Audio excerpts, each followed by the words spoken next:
Hi అండి. Welcome to my channel. ఎలా ఉన్నారు? అందరూ బాగున్నారా?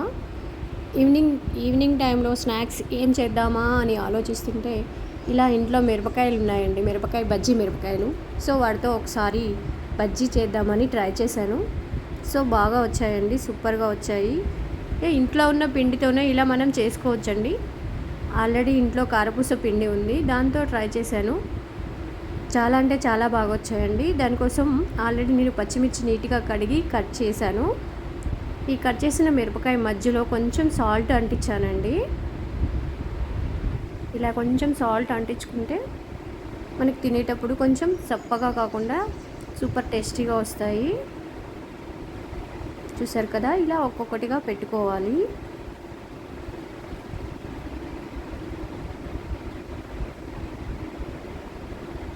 సో ఇప్పుడు పిండి కలుపుకుందామండి. సో నేను పిండి కొలత తీసుకోలేదండి, అందాజుగా పోసుకుంటున్నాను. ఒక 3 దోసలు తీసుకున్నాను.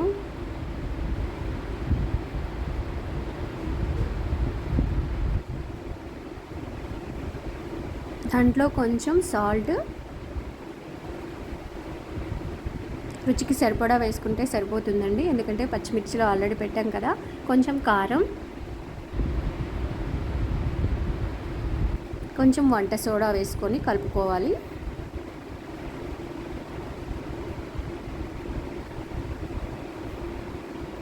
మీకు వంట సోడా ఇష్టమైతే వేసుకోండి, లేదంటే స్కిప్ చేయండి.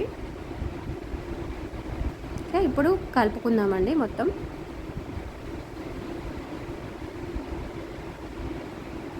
దీంట్లో కొంచెం కొంచెంగా వాటర్ పోసుకుంటూ, మరీ పల్చగా కాకుండా కొంచెం చిక్కగా పిండిని కలుపుకుందాము.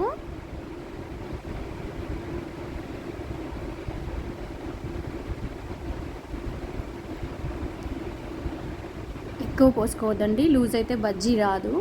చూసారు కదా, ఇలా చిక్కగా కలుపుకొని మనం ఇప్పుడు ఒక గ్లాస్లోకి తీసుకుందాము ఈ పిండిని. ఇలా గ్లాస్లోకి తీసుకోవడం వల్ల బజ్జీ కరెక్ట్గా పిండి అంటుతుందండి.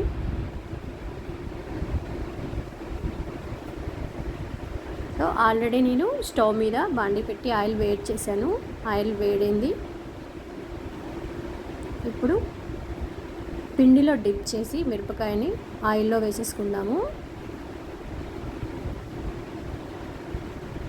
మీడియం ఫ్లేమ్ మీదే కాల్చుకోవాలండి. మళ్ళీ హై ఫ్లేమ్ అయితే పైన పిండి మొత్తం కారిపోయి కరకరలాడుతుంది. ఇలా ఒక్కొక్కటిగా ఒక 5-6 వేసేసుకుంటే సరిపోతుంది, మరీ టైట్గా కాకుండా.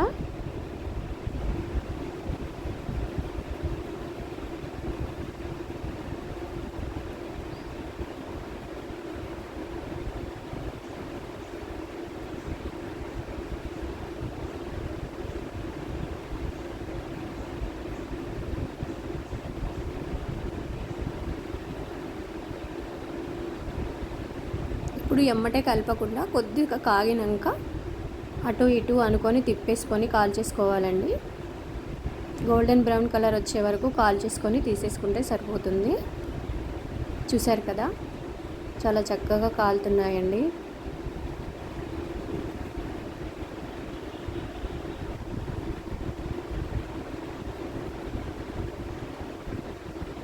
సో 2 వైపులా కూడా నీట్గా కాల్చుకుంటే బాగుంటుంది.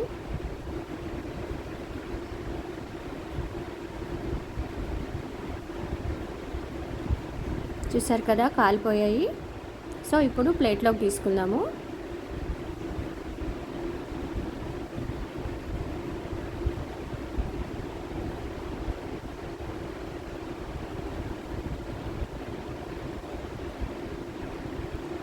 అలాగే మిగిలిన పిండి కూడా వేసేసుకుందాము.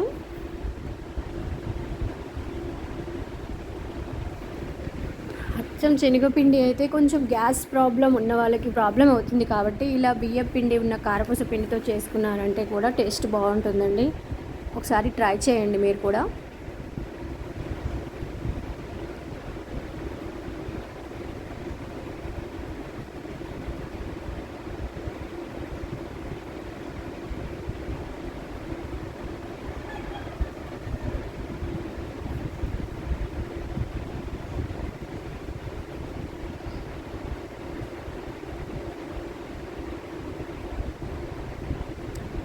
ఇలా ఇవన్నీ కూడా మీడియం ఫ్లేమ్లోనే కాల్చుకోవాలండి, హై ఫ్లేమ్లో కాల్చుకోవద్దండి. పదే పదే ఎందుకు చెప్తున్నానంటే హై ఫ్లేమ్లో మాడిపోవడానికి అవకాశం ఉంటుంది కదా. సో చూసారు కదండి, ఇవి కూడా కాలిపోయాయి చక్కగా. ఇవి కూడా ప్లేట్లోకి తీసుకుందాము.